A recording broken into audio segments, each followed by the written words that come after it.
With a brain injury, the way that it's treated or the way that it's seen has traditionally and largely been seen as something that isn't taking into an account the patient's emotional landscape around it, which bleeds into all of these invisible symptoms that you're talking about, that then the patient will ignore as well, because we have been, as you've been saying up until this point, very concerned with the acute part, which is incredibly important. People are surviving when they weren't, but what kind of a life are they then having, and how can we make that life as fulfilling and as recognizable as their own as possible?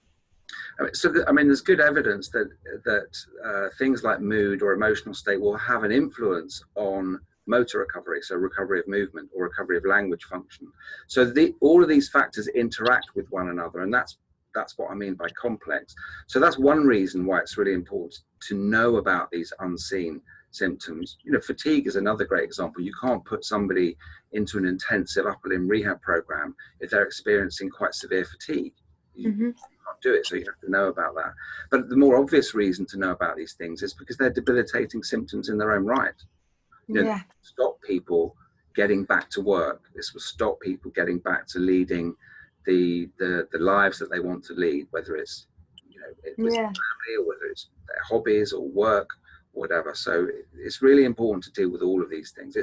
I guess this is, when people talk about the holistic approach, this is what we're talking about.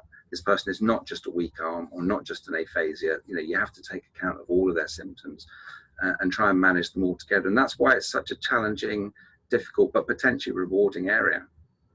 Hugely rewarding, and also for not only the patients but the people who are around the patients, so the loved ones that they have, the carers that they have, the family that they have, that will also be going through their own period of change around the person that they love and that they care about, their world changing so dramatically. How can they best support them, and how can they then in turn be supported so as to support them as well as they can and understand?